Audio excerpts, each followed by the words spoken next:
Queremos ir a la palabra del Señor también esta noche. Y en el libro de Josué, en el capítulo 5,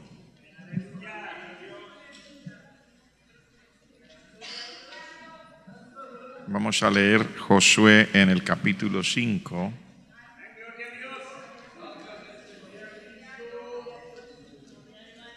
Puede buscar su Biblia en Josué capítulo 5, vamos a leer desde el verso 13, en adelante, unos versos de las Sagradas Escrituras. Y dice así la palabra del Señor. Estando Josué cerca de Jericó, alzó sus ojos y vio un varón que estaba delante de él, el cual tenía una espada desenvainada en su mano. Y Josué, yendo hacia él, le dijo: ¿Eres de los nuestros o de nuestros enemigos? Él respondió: No, mas como príncipe del ejército de Jehová he venido ahora. Entonces Josué, postrándose sobre su rostro en tierra, le adoró y le dijo: ¿Qué dice mi señor a su siervo? Y el príncipe del ejército de Jehová respondió a Josué: Quita el calzado de tus pies, porque el lugar donde estás es santo. Y Josué así lo hizo. Padre, gracias. Te damos el honor y la gloria y la honra y el reconocimiento. Es un privilegio estar en tu casa. Sabemos que solamente tú tienes palabras de vida eterna. Queremos pedirte en el nombre de Jesús que prosperes esta palabra en nuestros corazones. Sabemos que si tú no edificares la casa, en vano trabajan los que la edifican. Si tú no guardares la ciudad, oh Dios, en vano vela la guardia. Pedimos en esta noche que tú quieras edificar tu casa, bendecir tu pueblo. Ensancha nuestros corazones con tu palabra. Pone el fundamento que necesitan nuestras vidas. Danos espíritu de sabiduría y revelación en el conocimiento de ella. En el nombre de Jesús. Amén. Por favor, tomen su lugar.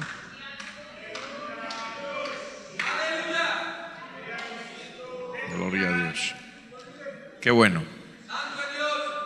Vamos a tomar esta partecita de la escritura que leímos aquí para hablar del tema acontecimientos alrededor de Jericó. Quiero mencionar esto. Normalmente cuando hablamos de Jericó, nos gusta referirnos al momento cuando se cayeron los muros, cuando el pueblo entró, cuando la ciudad fue entregada de parte de Dios en manos del pueblo de Israel. Pero yo quiero referirme en esta noche a algunos acontecimientos que sucedieron ahí alrededor de Jericó. Jericó tenía, o era conocida con dos formas diferentes. Se le llamaba la ciudad de las palmeras. También entre ellos era conocida como la ciudad de las fragancias o fragante. Y para algunos otros era conocido como la ciudad de la diosa Luna. Jericó quedaba al lado occidental del río Jordán.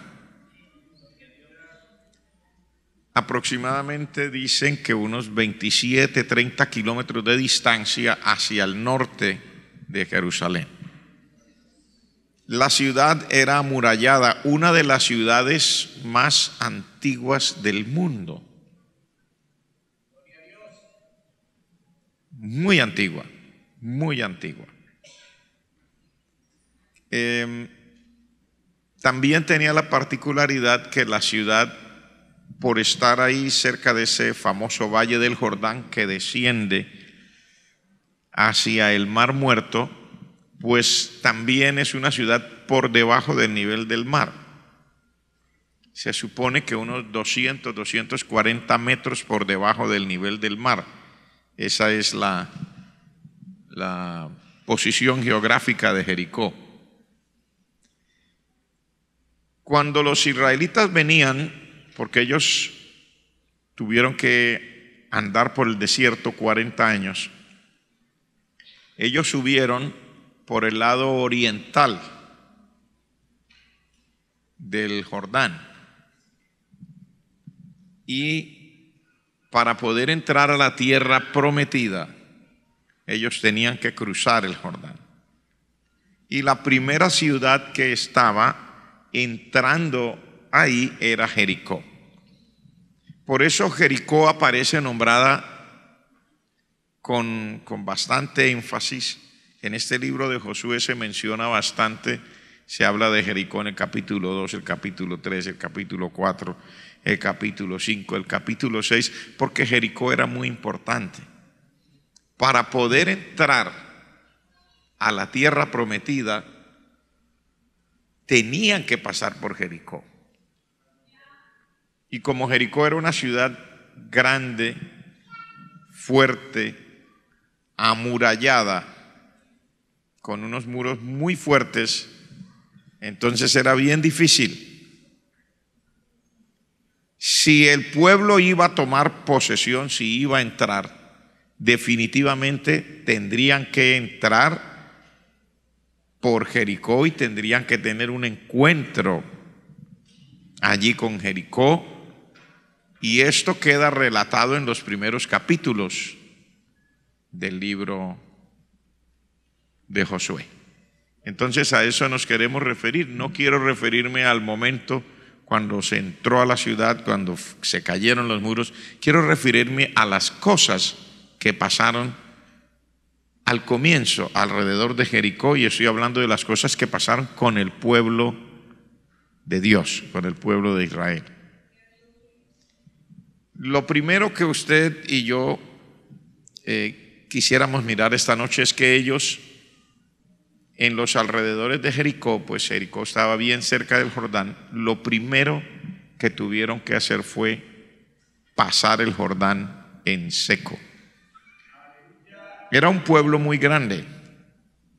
El pueblo de Israel, cuando salió de Egipto, eran aproximadamente 600,000 hombres de a pie, y no se contaban las mujeres ni los niños. Entonces los eruditos han hecho cuentas y dicen que era un pueblo de 2,5 millones, 2,4 millones, si ya vamos a contar toda la población. Eso era mucha gente. 2,5 es como hablar de Bucaramanga en movimiento, toda Bucaramanga al mismo tiempo. Esa era la peregrinación del pueblo de Israel. Pero llegó el momento, porque todas las cosas, por más que tengan tropiezos, tiene que llegar a un momento. Esa es la vida. Uno no puede creer que porque algo tenga un tropiezo y parece demorarse, que no va a venir. No, lo que Dios haya estipulado, pues va a ser así. Va a ser así. La voluntad de Dios está por encima de los tropiezos. La voluntad de Dios está por encima de las dificultades, está por encima de los atrasos que pueden haber, porque aquí encontramos un atraso de 40 años. Son 40 años, porque dice la Escritura, cuando ellos salieron de Egipto, Dios quería que fueran a la tierra prometida, pero ellos se rebelaron en el camino, los que salieron, y tuvieron que esperar 40 años. Porque en un momento no fueron capaces de creer que podían entrar a la tierra. Entonces duraron 40 años dando vueltas en el desierto, y por todos esos contornos hasta que llega este momento, pero siempre llegó. Siempre llegó, porque las cosas que sean lo que Dios haya determinado, hermano, a veces uno puede sacar muchas cuentas y las cuentas a uno le dan de una manera y a otros de otra. Esto no se trata de matemáticas, se trata de voluntad de Dios. Espero que lo miremos con esa tranquilidad. No importa las cosas que sucedan, el cruce del Jordán siempre se realizó, porque allá era donde Dios quería que ellos fueran. Claro, se realiza 40 años después, se realiza por personas que no estaban en la agenda en el primer momento.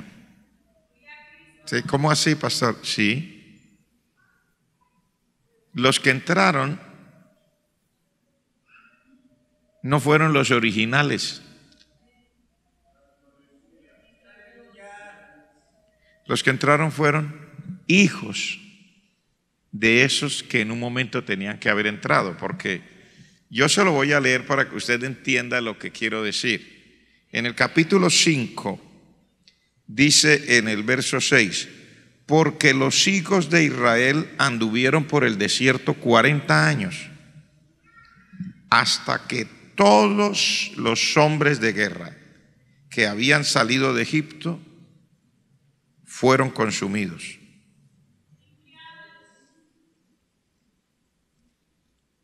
En el verso 7 dice: a los hijos de ellos que él había hecho suceder en su lugar, Josué los circuncidó.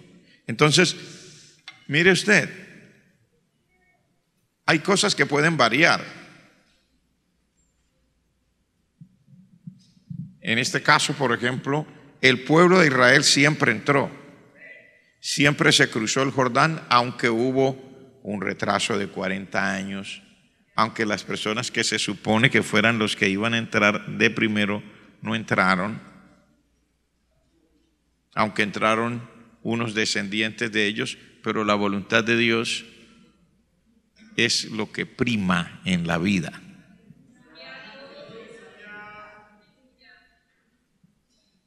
En ese proceso de 40 años pasó todo lo que usted ha leído en el libro de Éxodo, en el libro de Deuteronomios, en el libro de Números, pasó de todo.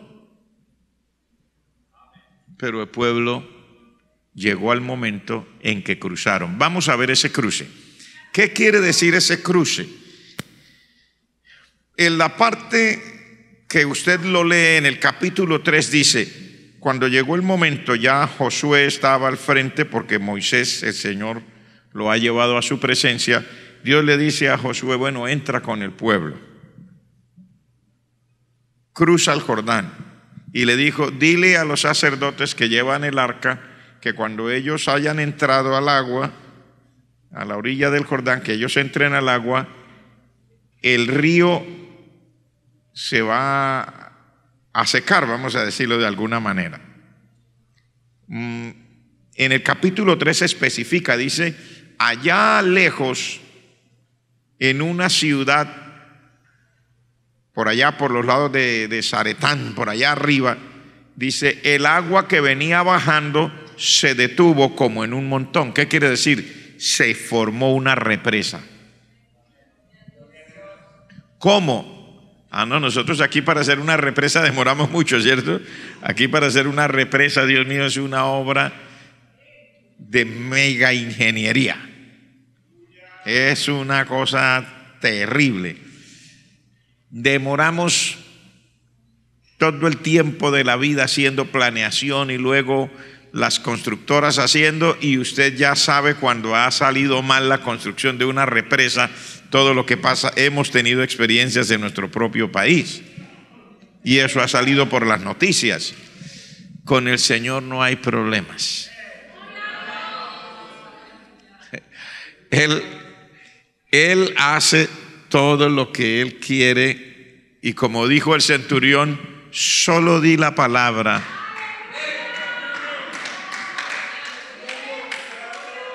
Ya.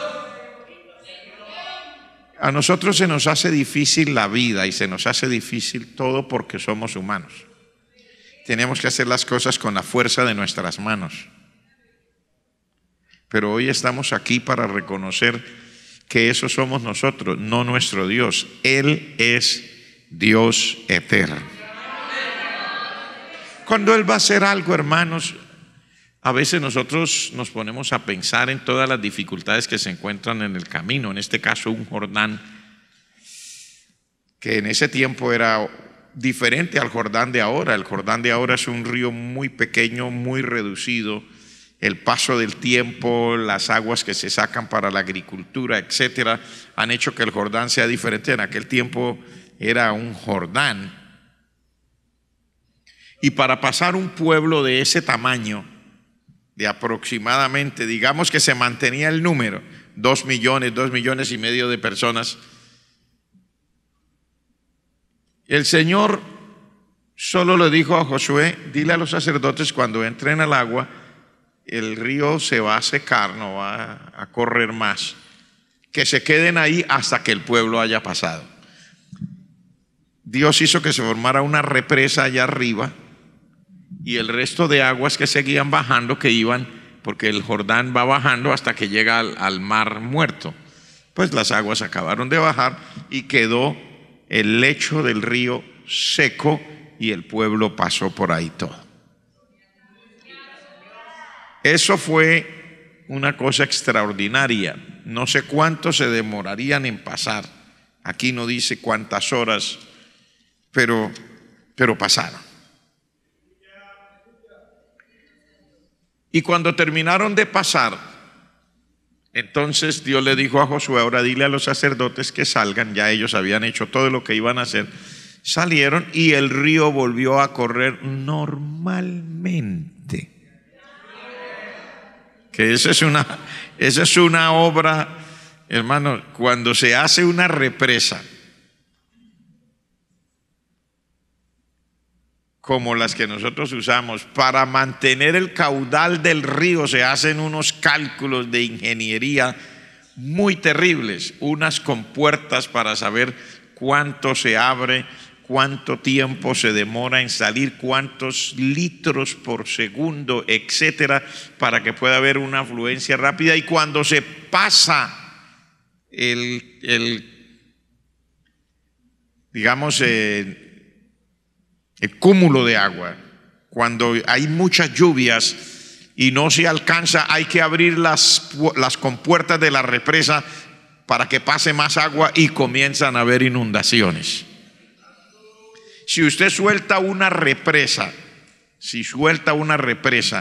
repentinamente el desastre es fijo. Con nuestro Dios no hay problema en hacer la represa y tampoco hay problema en volverla otra vez una corriente de agua normal, porque Él es Dios. Esto está hablando de la entrada del pueblo a la tierra prometida. Digámoslo que el cruce del Jordán significa la entrada a la promesa.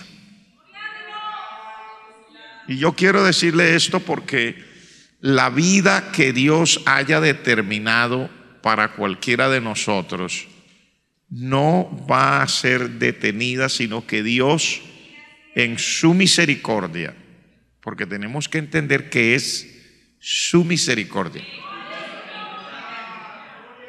Usted y yo no podemos mover a Dios. Dios nos mueve a nosotros.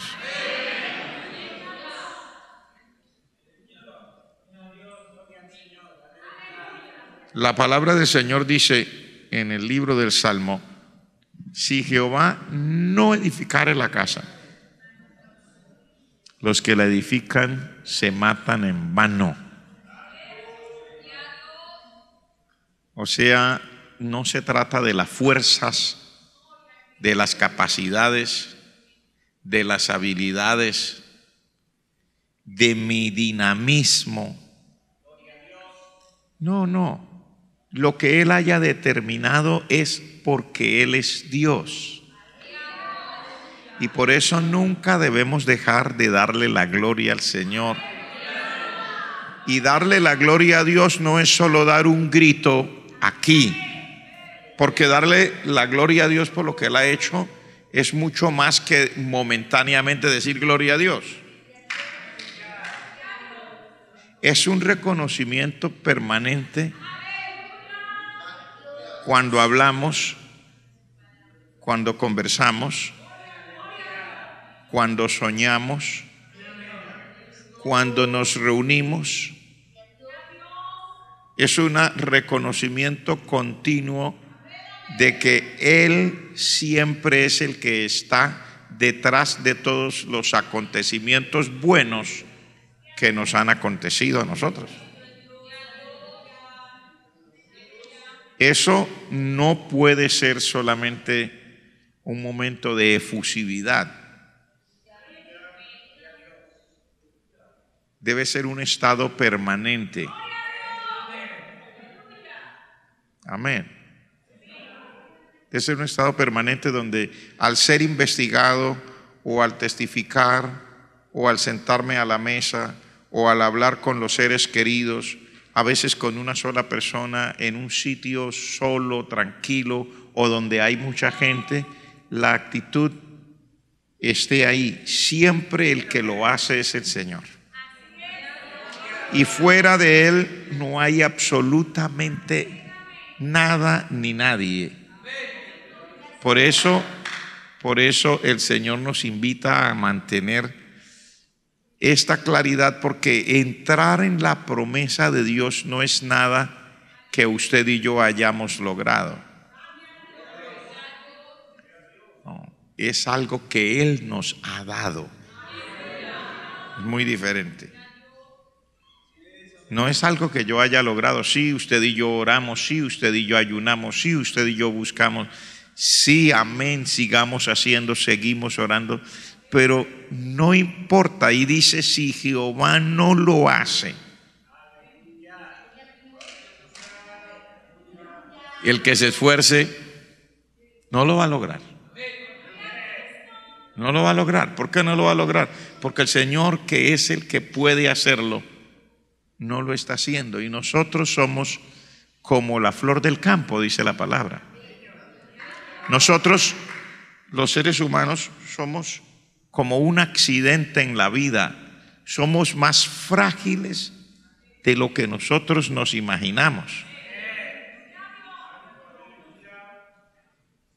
Al mejor cantante, si le da una disfonía o algo, ya no pudo cantar. Así de sencillo. La persona más fuerte, un deportista, etcétera, le afecta sus músculos, lo que sea, o una situación de enfermedad, y la persona que conocíamos como alguien con un cuerpo fuerte viene a ser irreconocible. O sea, las cosas que nosotros veamos que Dios hace, las hace porque Él las hace y no necesariamente porque yo estoy ahí. Porque en el caso de este pueblo no fueron los originales, sino los hijos de ellos los que entraron. Entonces, Dios está a cargo. Entrar en la promesa de Dios es un privilegio y nosotros debemos reconocer con todo nuestro corazón de que Él es el que está haciendo lo que hace. Que usted y yo podemos hacer nuestra parte que Dios nos manda hacer, pero que no somos nosotros los que hacemos, sino Dios lo hace. Ahora hay una segunda cosa que quiero mencionar, porque dije que quería mencionar aunque sea 2 o 3. La segunda cosa que quiero mencionar está en el capítulo 5. Y dice, cuando ya ellos han entrado, en el verso 2, en aquel tiempo Jehová le dijo a Josué: hazte cuchillos afilados y vuelve a circuncidar la segunda vez a los hijos de Israel. 40 años en el desierto. Leímos en el verso 6 que el pueblo anduvo por el desierto y todos los hombres de guerra que salieron de Egipto fueron consumidos durante 40 años en el desierto, se fueron muriendo poco a poco.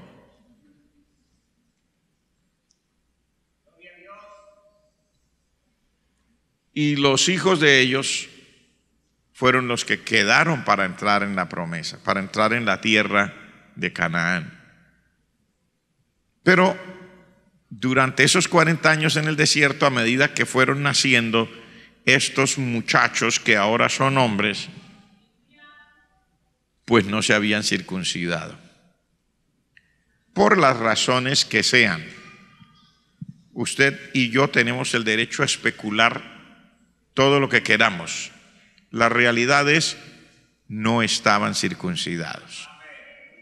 Podemos decir que fue pereza, podemos decir que fue descuido. Usted y yo tenemos derecho a decir lo que queramos, pero hay una sola realidad: no estaban circuncidados. La Escritura lo aclara, dice: no habían sido circuncidados estos hijos varones que nacieron en el desierto, que son los que ahora van a entrar en esta tierra prometida. Ya entran y Dios le dice a Josué: ahora hazte cuchillos afilados, circuncida a todos los varones aquí en este pueblo. Quiero mencionar esto porque la vida se compone de todo esto, y estoy hablando de la vida cristiana también. De vez en cuando hay que volver a buscar cosas en nosotros que haya que ajustar. Y a eso yo le llamaría una renovación.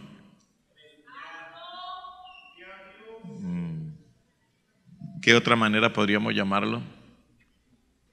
Un reencuentro con la realidad de Dios para la vida de cada cual.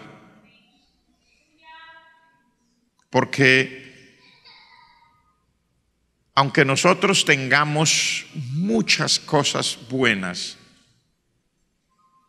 el paso de los años hará que llegue un momento cuando decimos: hay que tener una renovación,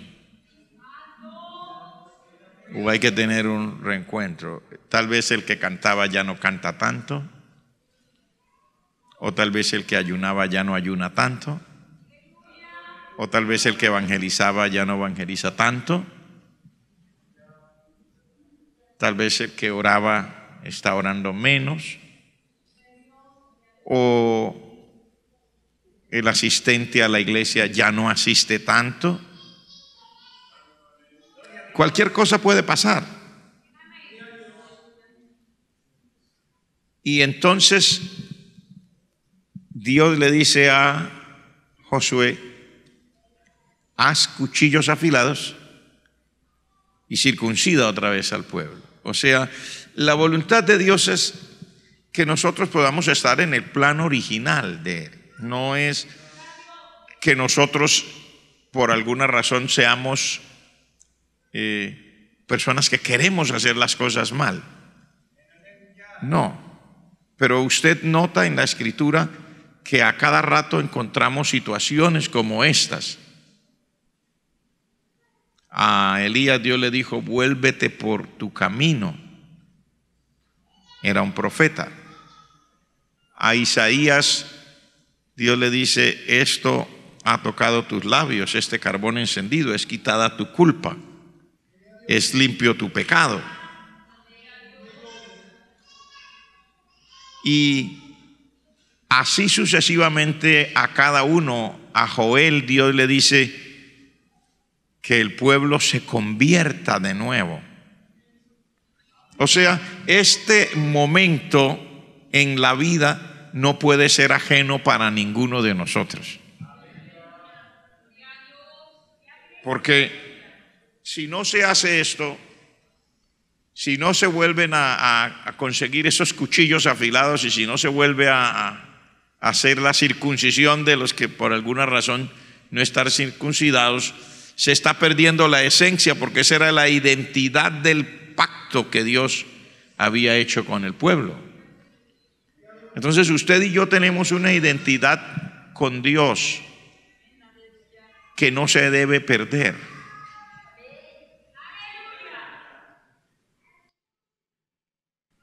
No se debe perder. No importa lo que digamos, no importa lo que hagamos, pero que nuestra identidad sea real. Mire que el Señor le hace retos a su pueblo, lo confronta cuando le manda a hacer ciertas cosas, como por ejemplo en el Evangelio de San Lucas, cuando el Señor le ordena al pueblo: ame a los demás, le dice para que sean hijos de su Padre que está en los cielos. O sea, para que se parezcan a mí. En otras palabras, usted puede hacer lo que quiera, pero eso que usted haga no necesariamente es lo que yo quiero. Yo quiero que usted se parezca a mí, dice el Señor. Por eso le respondió aquel hombre con esa enseñanza que llamamos nosotros del buen samaritano, ¿no? ¿Quién fue el que ayudó a ese? No, pues un samaritano. Bueno, ¿y quién usted cree que era? No, pues el que lo ayudó. Entonces, Dios está siempre pidiendo que nosotros mantengamos esa identidad, que nos parezcamos a Él, y esto no es un discurso. Esto no es un discurso. Esto de parecerse a Dios, como aquí usted ve que no es un discurso, es una cosa real que se hace. Había que hacer los cuchillos y había que circuncidar a los varones.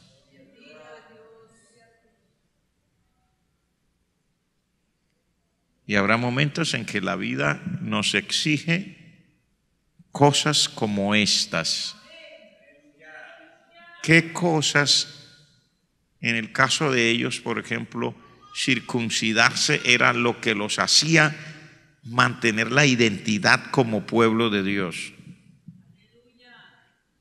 que los diferenciaba de los demás pueblos. Y sin eso, por más que oren, por más que hagan los sacrificios, por más que todo, usted, le dijo Dios, no están en identidad conmigo, porque la identidad de este pueblo conmigo va desde allá. No es un discurso, no es un sacrificio, no es el holocausto, no son las lunas nuevas, es eso que desde el comienzo. Entonces, lo que está aquí diciendo el Señor a cada uno de nosotros es exactamente: si alguna cosa en la vida de nosotros ya no es identificable con lo que Dios espera de mí, entonces hay que arreglar eso. Hay que arreglar eso porque lo que el Señor dice: yo lo que quiero es que ustedes se parezcan a mí. Él dice que los que son engendrados nuevas criaturas en Cristo, dice que los que le recibieron les dio potestad de ser hechos hijos de Dios. Dice, no son engendrados de carne, no son engendrados de sangre, no son engendrados de voluntad de varón, sino de Dios. Entonces, lo que el Señor en este caso, con esto nos está diciendo a nosotros es eso. ¿Y por qué estoy diciendo esto? Porque todo esto sucedió alrededor de Jericó. Jericó fue digamos, la puerta de entrada a la tierra de Canaán. Jericó fue la puerta de entrada al cumplimiento de las cosas que Dios había determinado para este pueblo. Fue la primera ciudad después de cruzar el Jordán que Dios le entregó al pueblo y que fueron derrotados esos enemigos y tumbados los muros. Ustedes han oído mucho de esto porque se ha predicado muchísimo.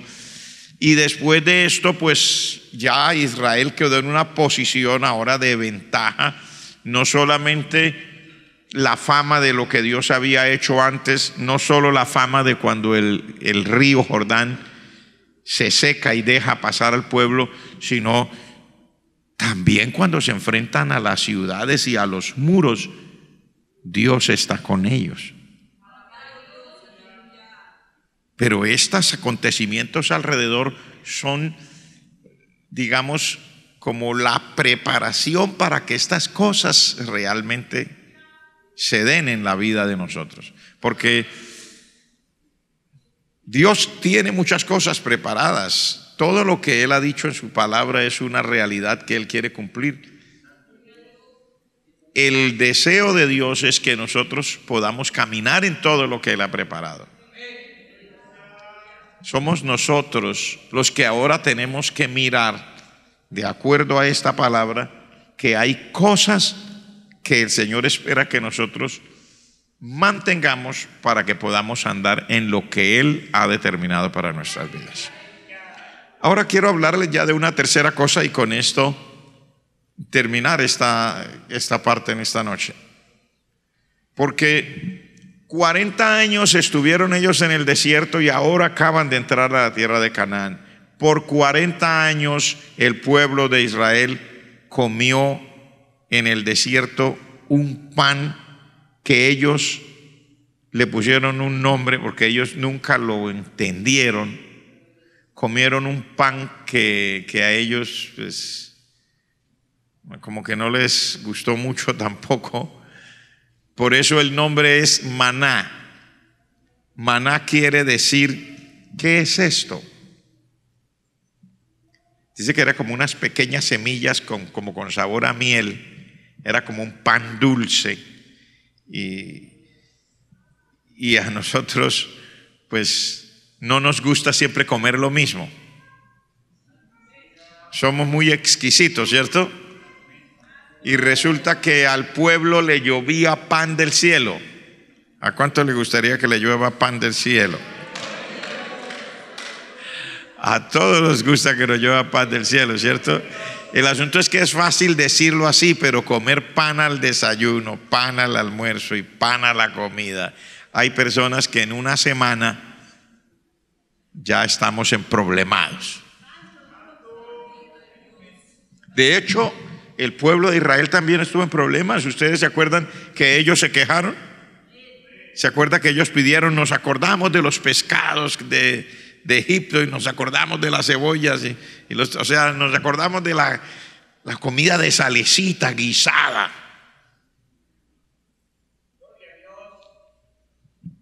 Dijo alguien, es que el ser humano es difícil tenerlo contento.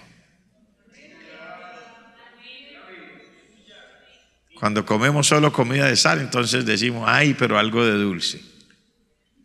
Pero si nos toca pancito de dulce, ay, Dios mío, pero este pan de dulce. Eso les pasó a ellos igual. Y tuvieron problemas. La Escritura dice que ellos exigieron y Dios se enojó. ¿Por qué se enojó Dios? ¿Por qué Dios les dio siempre a comer del mismo pan? ¿Y por qué ese pan era así? Mire, yo no soy experto ni voy a dar una disertación sobre el pan que Dios les dio, sobre el maná, pero estoy seguro que era el pan que ellos necesitaban para poder vivir en ese ambiente. Porque nosotros vivimos de los gustos, pero Dios no vive de los gustos. Estoy diciendo en cuanto a lo que nosotros somos. Él sabe lo que necesitamos. No todo lo que nosotros queremos es lo que necesitamos. Muchas veces queremos lo que no necesitamos. Y a veces lo que necesitamos no lo queremos. Lo digo de nuevo. Eso somos nosotros los seres humanos. No todo lo que queremos es lo que necesitamos. ¿No? Nosotros queremos muchas cosas que no. Pero pasa igual. A veces lo que necesitamos no lo queremos. Porque Dios sí sabe qué es lo que usted y yo necesitamos. Entonces a veces uno rechaza lo que más necesita. No quiero abundar en esto, pero a veces les he dicho cosas que están en la Escritura, ¿no? Por ejemplo, Jacob no quería a la esposa que a la final era la señora que iba a estar con él. No quería la que era. Y la que él quería se murió rápido. Esa es la vida. Es extraño, pero así es. Eso somos nosotros. El pueblo comió 40 años pan en el desierto y se quejaron. Pero Dios sabía qué era la comida que ellos necesitaban en el desierto, hermanos. Porque las condiciones del desierto son diferentes. Y Dios sabía, y la palabra de Dios dice, sus pies nunca se hincharon. O sea que había peligro de que por las condiciones hasta el cuerpo reaccionara, se hincharon los pies, pero la Biblia dice no se hincharon sus pies, etcétera. Entonces Dios les dio lo que ellos necesitaban. Quiera Dios que nosotros también aceptemos lo que Dios nos ha dado, porque sabe que es lo que uno necesita. Porque a veces lo que uno necesita, a veces uno no lo quiere.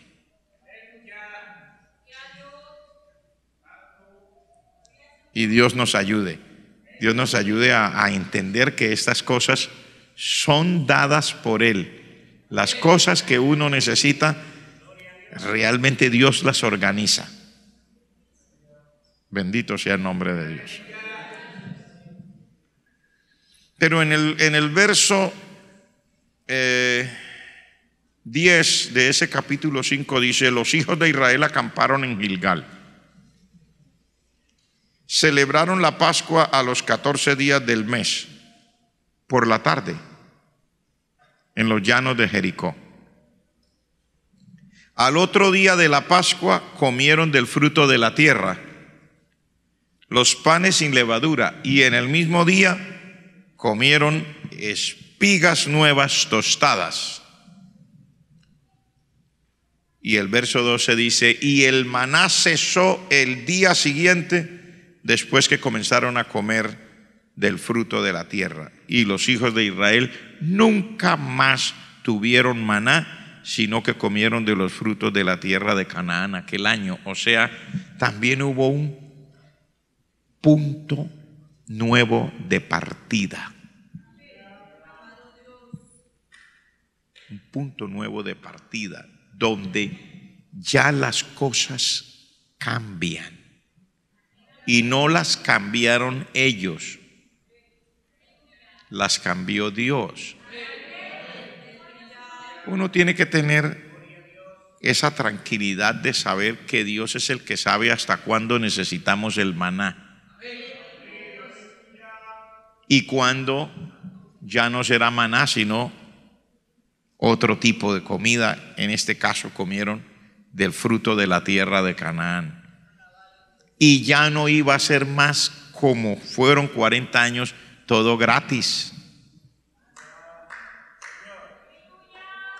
Así no les gustara, pero pues así somos nosotros, ¿no? A veces nos cansamos de vivir la buena vida, dijo alguien. Era lo mismo, pero era gratis. El único trabajo que ellos tenían era salir a recogerlo y comer. Pero llegó un momento en que ya no fue más así.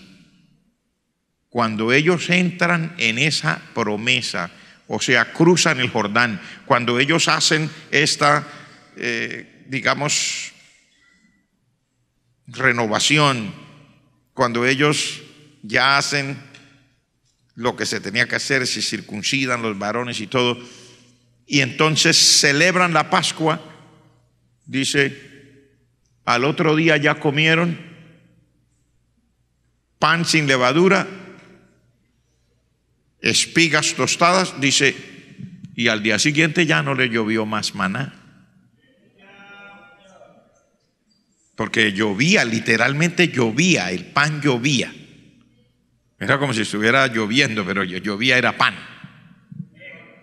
Y era gratis, 40 años, sí, pero después de eso el Señor dijo, no más.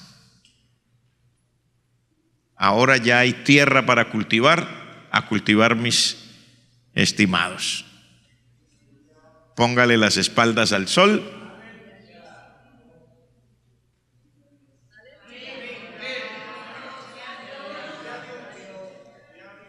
Póngale la piel a las hormigas, como todos los demás. ¿Cuántos me están entendiendo lo que quiero decir? Entrar en la promesa de Dios significa cambios también. Cambios que los determina Dios. Y en esos cambios que Dios determina, a veces hay cosas que son como estas, inquietantes. Como así todos los días salía, recogía pan y ahora no, ahora le toca esperar las cosechas, ahora trabaje duro, siembre bastante si quieren comer. Porque ya no va a volver a llover más pan gratuito. Ahora yo les voy a dar pan, pero ustedes se lo tienen que ganar cultivando. Gloria al nombre del Señor. Eso quiere decir, hermano, que Dios nos va llevando por etapas en la vida, que nosotros tenemos que entender las etapas de la vida donde Dios nos pone, que no todo lo que era gratis seguirá siendo gratis, que no todo lo que me parecía que no costaba nada seguirá siendo como que no costaba nada, que no todo lo que parecía que era como mis derechos son mis derechos, sino que sencillamente Dios, que es el dueño y encargado de la vida de nosotros, nos irá llevando paso a paso hasta que lleguemos a poseer totalmente lo que Él quiere conforme a su voluntad. Amén, hermanos. Entonces, en esta noche ya he hablado de estas tres cosas y lo vamos a dejar hasta allí. Son los tres acontecimientos alrededor de Jericó. Me interesa mucho porque es un nuevo comienzo para ellos, es la entrada a la promesa, es la renovación de sus vidas, es el participar de una nueva etapa, y esto es aplicable a nosotros hoy.